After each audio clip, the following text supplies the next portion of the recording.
Hello दोस्तों, स्वागत है आपका हमारे यूट्यूब चैनल सम्राट एजुकेशन में।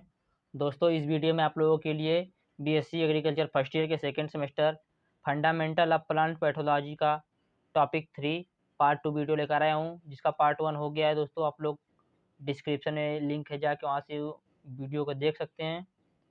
तो उसमें हम लोगों ने देखा था रोगजनक के बारे में, रोग के बारे में, लक्षण, चिन्ह, संलक्षण, रोग चक्र, परजीवी, परपोषी और परजीवी के कितने पार्ट हैं, ऊतक क्षय। अब दोस्तों, इसमें हम लोग देखेंगे रोगवाहक। रोगवाहक किसे कहते हैं? तो दोस्तों, आप लोग देखिए, रोगवाहक की परिभाषा क्या है। एक ऐसा प्राणी जो किसी पादप के अंदर पैथोजन को एक जगह से दूसरी जगह करते हैं। दोस्तों, यदि आप लोगों ने पहला वीडियो नहीं देखा तो आप लोगों को कुछ कम समझ में आएगा। पैथोजन मतलब दोस्तों होता है रोगजनक। रोगजनक को दोस्तों अंग्रेजी में पैथोजन कहते हैं, तो आप लोग ध्यान दीजिएगा। पैथोजन को एक जगह से दूसरी जगह संचारित करने में समर्थ होता है तो उसे रोगवाहक कहते हैं, जैसे मधुमक्खी, मक्खी, मनुष्य। तो दोस्तों, आप लोगों ने समझ लिया होगा रोगवाहक किसे कहते हैं। रोगवाहक ऐसा प्राणी जो किसी पादप के अंदर रोगजनक को एक जगह से दूसरी जगह संचारित करने में समर्थ होता है, उसे रोगवाहक कहते हैं।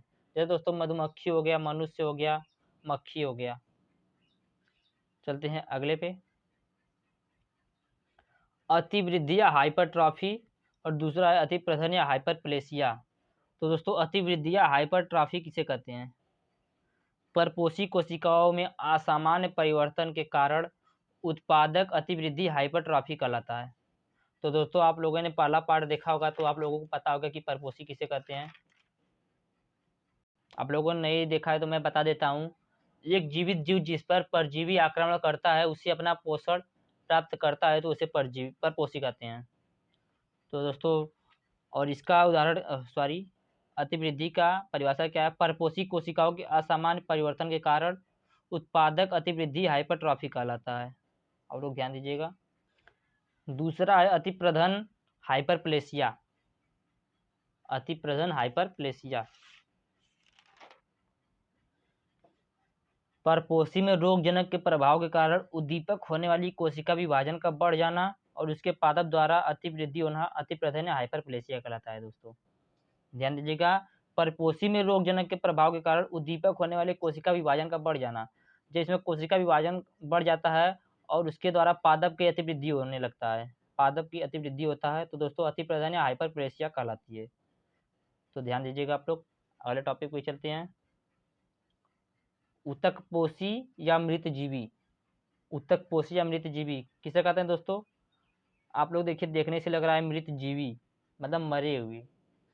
एक ऐसा जीव जो अपना पोषण मृत ऊतकों से प्राप्त करता है उसे ऊतकपोषी या मृतजीवी कहते हैं।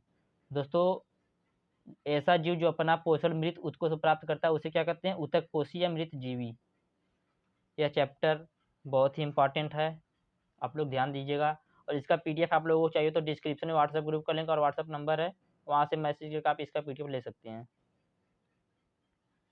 अगला टॉपिक है जैव कोशी मतलब जीवित कोशी।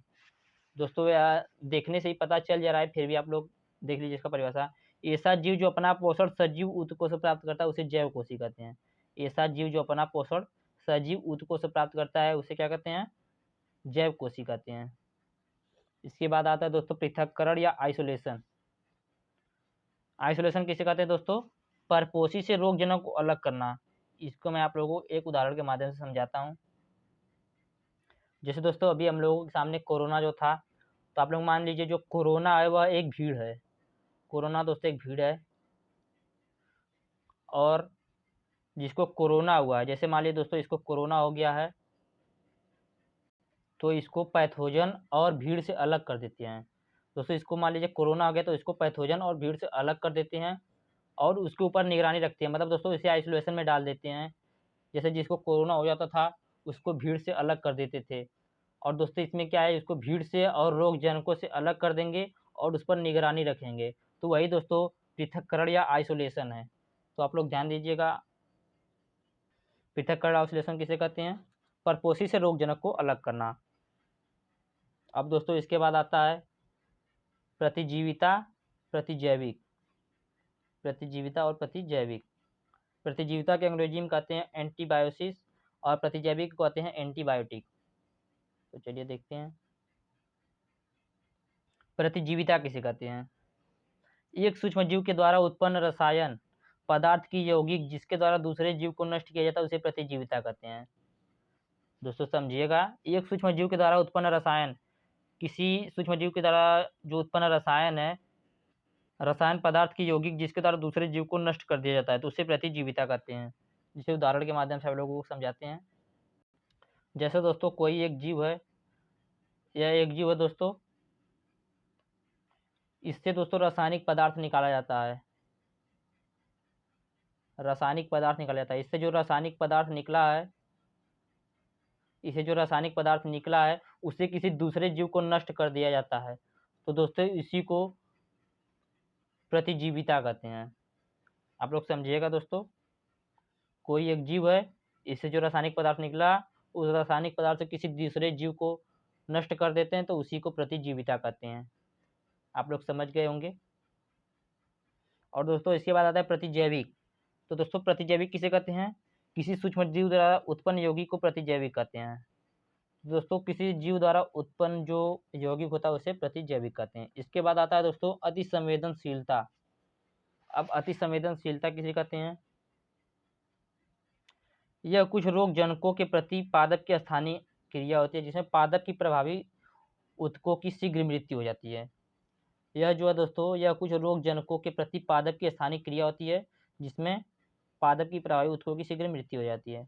जैसे दोस्तों अगमारी रोग, जैसे दोस्तों अगमारी रोग जो है, आप लोगों ने अगर मेरा पिछला वीडियो देखा होगा तो उसमें इसके बारे में बताया गया है।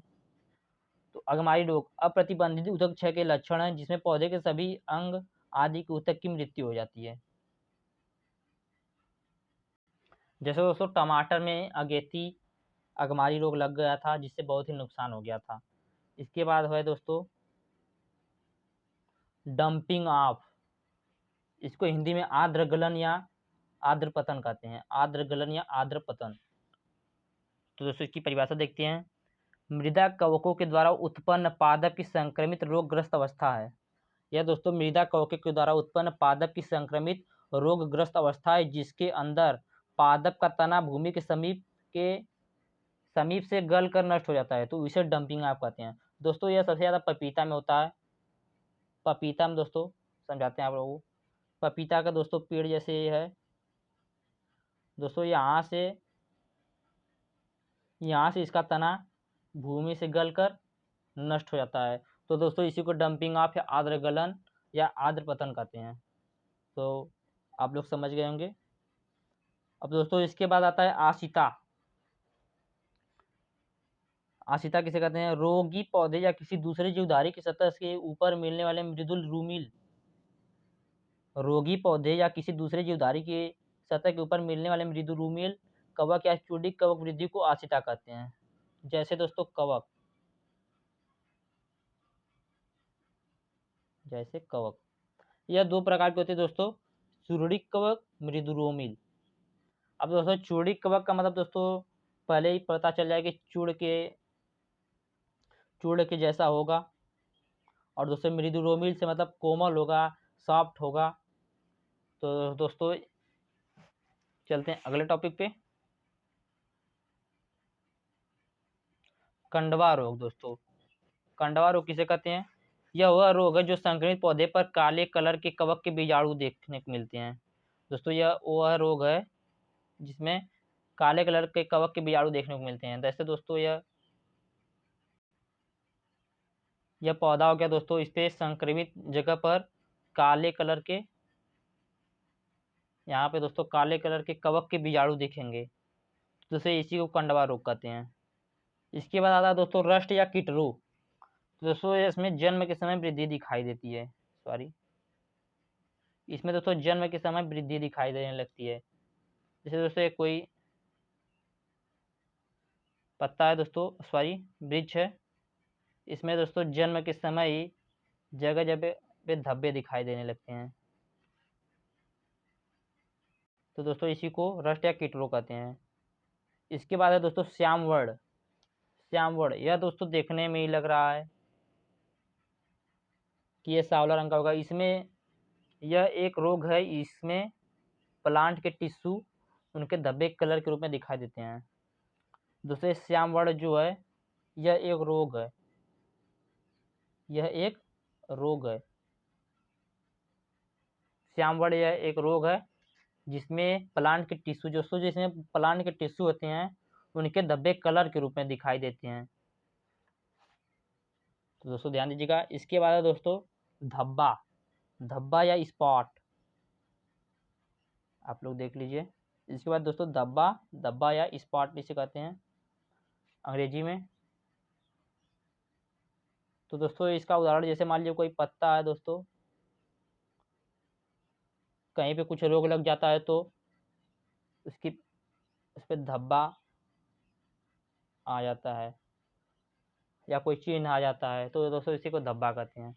दोस्तों इसके बाद जो है बहुत ही इम्पोर्टेंट है अगर अगर रोग। दोस्तों समुद्री लाल शैवाल से प्राप्त जटिल पॉलीसेकेराइड पदार्थ है। यह दोस्तों समुद्री लाल शैवाल से प्राप्त जटिल पॉलीसेकेराइड पदार्थ है जिसका प्रयोग सूक्ष्म जीवों को एक अलग माध्यम से उगाया जाता है, जिसके प्रयोग से सूक्ष्म जीवों को एक अलग माध्यम से उगाया जाता है। दोस्तों फिर से सुनिएगा, यह समुद्री लाल शैवाल से प्राप्त जटिल जलीय पॉलीसेकेराइड पदार्थ है जिसका प्रयोग सूक्ष्म जीवों को एक अलग माध्यम से उगाया जाता है, जिसके प्रयोग से दोस्तों।